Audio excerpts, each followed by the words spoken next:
God has a dream for your child more wonderful than you can ever imagine. The question is, how do you cooperate with that? What does your son or daughter need from you that causes that dream to become a reality? Hi, I'm Chip Ingram, and this is Living on the Edge, and we're in a series called Effective Parenting in a Defective World. And that's what we're going to talk about today. Stay with me.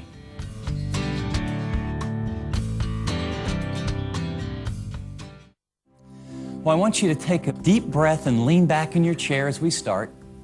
And I want to remind you of something that you may know, that maybe you've thought about, not in quite a while. God has a dream for your child. Each and every little one that lives inside your home, God has a dream. And God's dream for each one of your children is more wonderful and more beautiful and more exciting than your best dream could come up with. That passage in Ephesians 3 where he talks about the church and he says that he wants to do exceedingly abundantly beyond what we could ask or think, that is true of the church, but that's also true for you and each one of the little boys or not so little boys or little girls or not so little girls in your home. And that really came home to me a number of years ago, and I'm sure every parent has had this experience, but this is the one that stuck in my mind. I'd been out of town for a few days, and I have 4 kids, and at the time, one was 4, and one was about 10, and the other 2 were 16. And I came in late, and you know, it's the airport, and you drive in, and everyone's asleep. And I miss my kids so much. And so the way my house is designed there in California, I could walk down a hallway, and there's a bedroom here, a bedroom here, a bedroom here at the end, and then our bedroom. And what I found is when you come in and tippy-toe so you don't wake them up, I could turn on the bathroom light and leave the bathroom door open. And then I opened the first door and I looked in, and it was my 4-year-old daughter. And I don't know what it is about little girls, but when they sleep, they're like little angels. And you know, she just had this rhythmic breathing, and she looked so beautiful. And I just thought to myself, what a privilege to be that little girl's dad. Have you done that when they're asleep? And then I went to the next bedroom, and he's a little 10-year-old boy, and he didn't look like an angel at all. It looked like he had, you know, been big-time wrestling with the pillow, and the covers were all over the place, and, you know, he was kind of all scrouched up, and he's an energetic little boy. And I saw him, and I thought, God, what kind of dreams do you have for him? He's got all this energy and all this passion, and what's it going to look like? And then I went to the next bedroom, and you got the teenagers, and they're twins, and there's a 16-year-old here and a 16-year-old there, and I thought to myself, God, how could they be born at the same time and be so different? And what this one needs is the opposite of what this one needs. And then I came back out in the hall, and I did what probably you have done when you've had this moment with your kids. And I had this overwhelming sense of privilege to be a parent, to bring human life into the world. And then I had this sudden rush of fear. What in the world am I going to do with these kids? What do they need from me to be all that God wants them to be? And I don't have it. I don't know what to do. I mean, am I being too hard, or am I being too soft? Am I being too gentle? What do you do? How do you help your kids reach their full potential? And that's what I want to talk about in this session. How do you cooperate with God in such a way that the Spirit of God uses your life and uses the Word of God so that the purposes He has for your little boy or your little girl become a reality? Now, I think there's a lot of ways to go, but I'm going to give you 5 keys. And this session will cover the first 2 or 3. So are you ready? Key number 1 in helping your child develop his or her full potential is that you must understand your child has 2 primary needs: for significance and for security. Those are your child's 2 primary needs: for significance and security. In other words, your child needs to know they're important, that they matter, that they're loved, and they also need to know that they're safe. And kids are interesting because they're always asking 2 questions. Your kids are always asking, number 1, do you love me? And number 2, where are the boundaries? Now, when they're 2 years old, they don't walk up to you and say, Mommy, Mommy, Daddy, do you love me? And when they're 17 or 18, they don't say, hey, do you still love me or not? By their behavior, sometimes it's by their negative behavior, But every day and every way as a parent, you want to file in the back of your mind, my kid is asking, consciously or unconsciously, do I matter? Am I valued? Am I important? Am I significant? In other words, do you love me? And kids being what they are, right? They're in Adam like you and me, and we live in a fallen world. No matter where you draw the lines about what is right and what is wrong, about what's permissible or not permissible, they will spend every day pushing to find out where's the boundaries. How far can I go? How much can I talk back? And all you have to do is draw a line in the sand and say, do not cross that line. And what do you know each of your kids will do? They're going to get right up close to it, and some will just say, oh, I'm going to cross over, because they want to find out, is that boundary secure or not? When you answer the question, do you love me, you're saying to your child, you're significant. And when you draw those boundaries clearly and you say, I'm in charge, you cannot have your own way when it's a selfish way, you are drawing boundaries that produce security. And those are two really good guardrails, and there's a lot of talk about parenting, but in your mind's eye, if you can say, I'm going to love them, that's one guardrail, and I'm going to help them be secure. And this is affirmation, and this is boundaries, security. And you say to them, in this home, as long as you live under my roof, you cannot have your own way.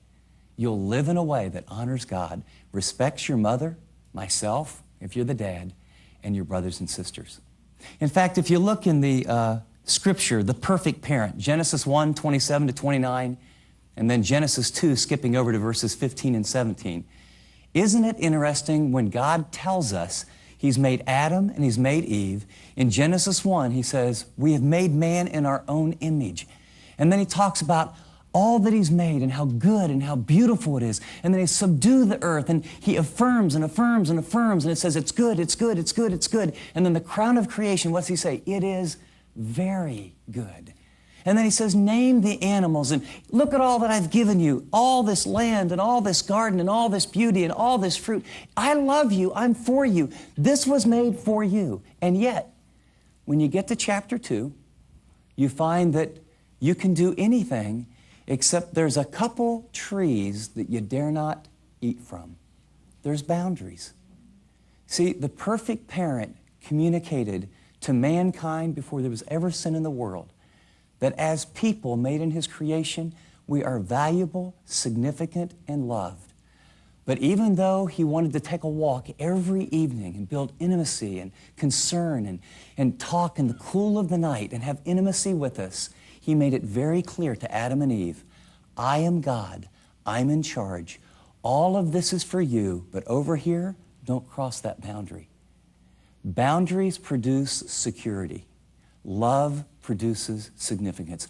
Remember in the back of your mind, every moment of every day, whether they're 2, 12, or 22, in some way, they're asking you, Mommy, Daddy, do you really love me? And then immediately after, they're saying, and where are the boundaries? How far can I go? You got it? Second key to developing your child's full potential is you must recognize your child's primary responsibility is to learn obedience. Now let me repeat that. You need to recognize that your child's primary responsibility while on this planet, living under your roof, is to learn obedience. Listen to Ephesians 6:1. Children, it is your Christian duty to obey your parents, for this is the right thing to do. And then it's spelled out. Respect your father and mother. It's the first commandment that has a promise added, so that all may go well with you and you may live a long time in the land.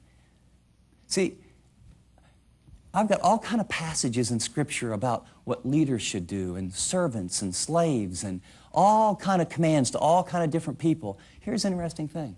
I can only find one command for children. What is it? Obey. The singular thing God asks of a child is, you must learn to obey.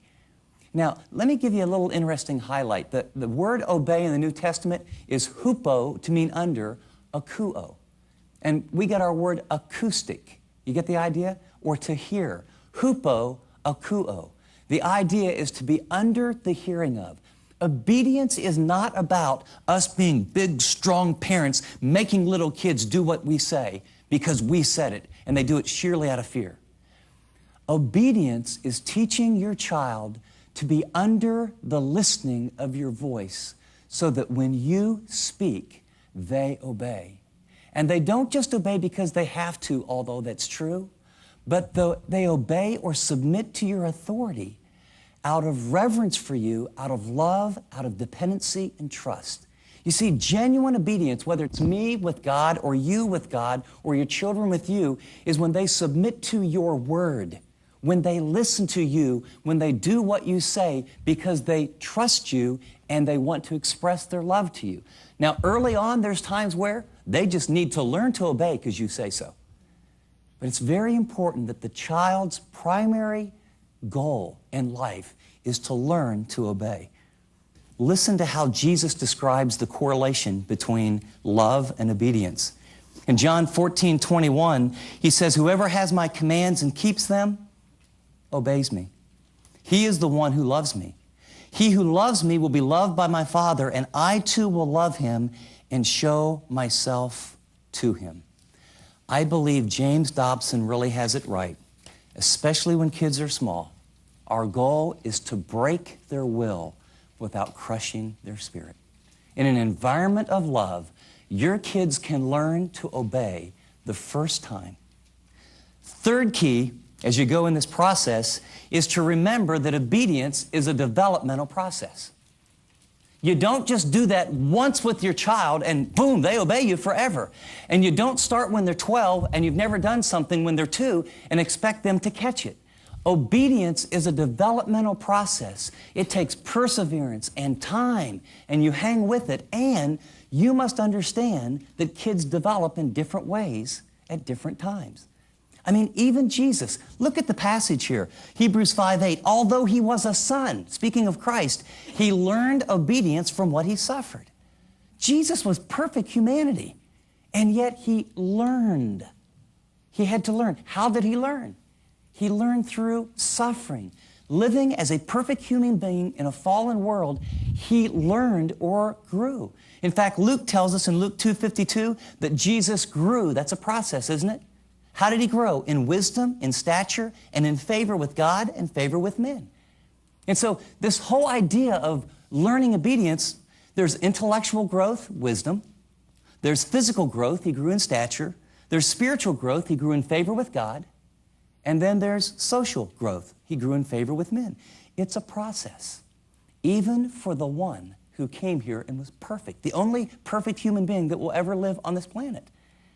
And so what I want to help you do is realize that there's a different way to teach obedience to a 2-year-old, a 3-year-old, and a 5-year-old, a different way to teach obedience when they're 7, 8, 9, and 10, a different way to teach obedience when they're 12, 13, early teens, and a different way to teach obedience when they get to be 17, 18, 19, and on, okay? My background is in psychology and undergraduate and graduate work.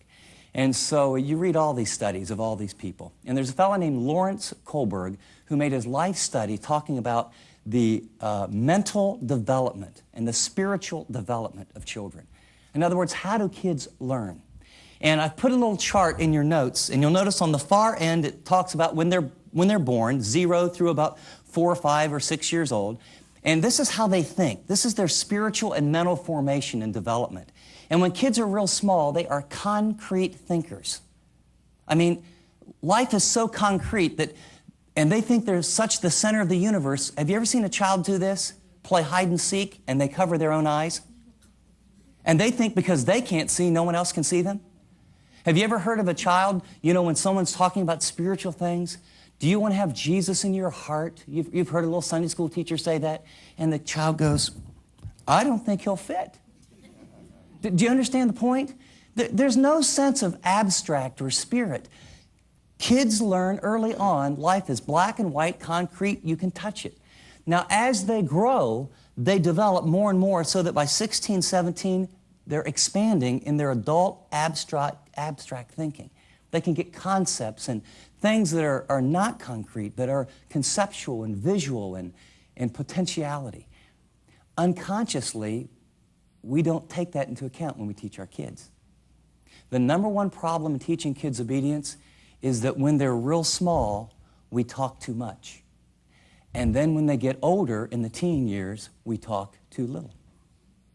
Now, you notice there on the little chart, you have ages 0 through about 4, 5, 6, 7. The real goal there in parenting is just to teach the what. And that's what I put the rules. What's right, what's wrong. God is good, God is love. Don't hit your sister. Don't put your hand on the stove.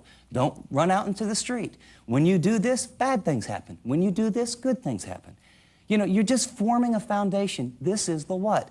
As they get a little bit older, 6, 7, 8, 9, 10, and it's real loose because kids develop at different rates, then you focus on the what. You don't lose that, but now it's with a context on the who. You want them to understand this is right and this is wrong, but it's out of your love for mommy or love for daddy. It's about this person who is God, and it's about relationship. Little kids can't really grasp much of that. And then as you move along, then they get to be 11, 12, 13, 14. As parents, what do we tend to do? It's peer pressure, and they want to do this, and the way you want to do that. And we say, no, you can't. And have you ever heard your child say this? How come? And heard come out of your lips, because I said so. That is not a good answer. Because I said so is a great answer for a 5-year-old. It's a very bad answer for a 15-year-old. Now, I'm not saying that your authority isn't as valid in both places, but a 15-year-old knows what the rules are. By now should happen in an environment of love where they're loved by you. You got to give them reasons. God has their brain moving. All the other kids get to do it, right? I mean, all the Christian kids even get to do it. Why can't I do it? And this is where you say to him, son, look, I know all the other kids are going to go to that movie, and there's unbelievable violence and unbelievable sex. Let's look at what God says in this passage. Okay? Those who set their minds on the things that are above will experience life and peace. Those who set their minds on the things of the earth will experience death and destruction. Now, what's the content of what's going to go into your mind? And you tell them the why, you give them the biblical criteria, and then you teach them that you're saying no because you love them, because obedience is what? God's channel of blessing. But you do it differently with a 15-year-old than you do with a 5-year-old. And then when they get to be 16, 17, 18, especially the 17 and 18 part, then you need to focus off of the what and off of just the who and off of the why. Now you're back to the what about what decision do you think you should make? Are you going to go to this movie or not? And what are the implications and what are the consequences? And what's it say about your convictions? See, you want to get to the point where before they leave your house, under your roof, they get to make some not so good decisions and experience some not so good consequences where you're there for them and coaching them.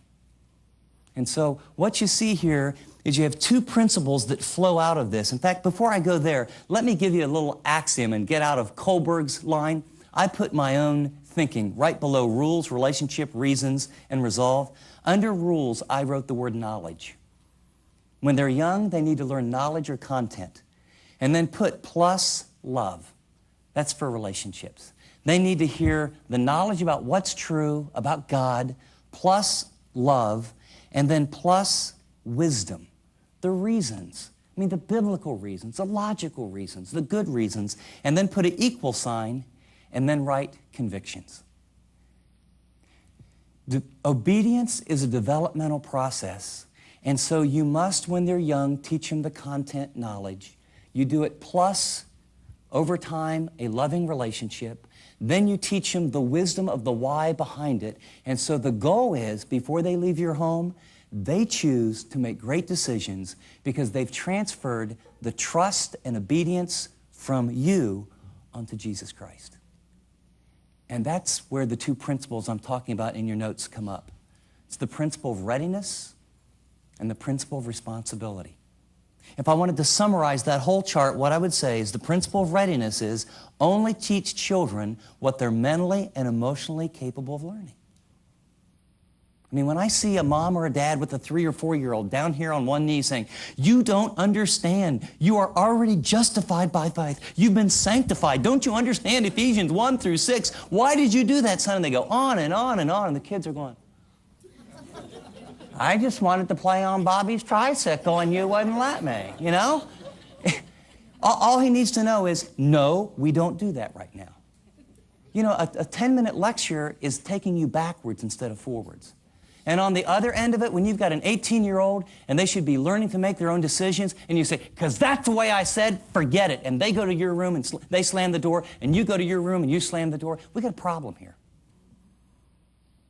And so you need to teach your kids what they're able to understand, and you're doing it, understanding. It's much like a kite. When they're real small, you don't let out a whole lot of string, and you have to do a lot of the movement to get it up in the air. But as they start to fly, you let out the rope, you let out the rope, you let out the rope, you let out the rope, and then there's times where what? They start to take a dip. You don't let them crash. But the older and older they get, you keep letting out more and more rope. Because what we all know about flying a kite, there's different seasons, aren't there? Some days are more windy. Some days are hotter. There's different kind of kites, too. There's box kites and these kind of kites, and some have short tails and have long tails. So it's an individual. There's not a cookie-cutter way to do it.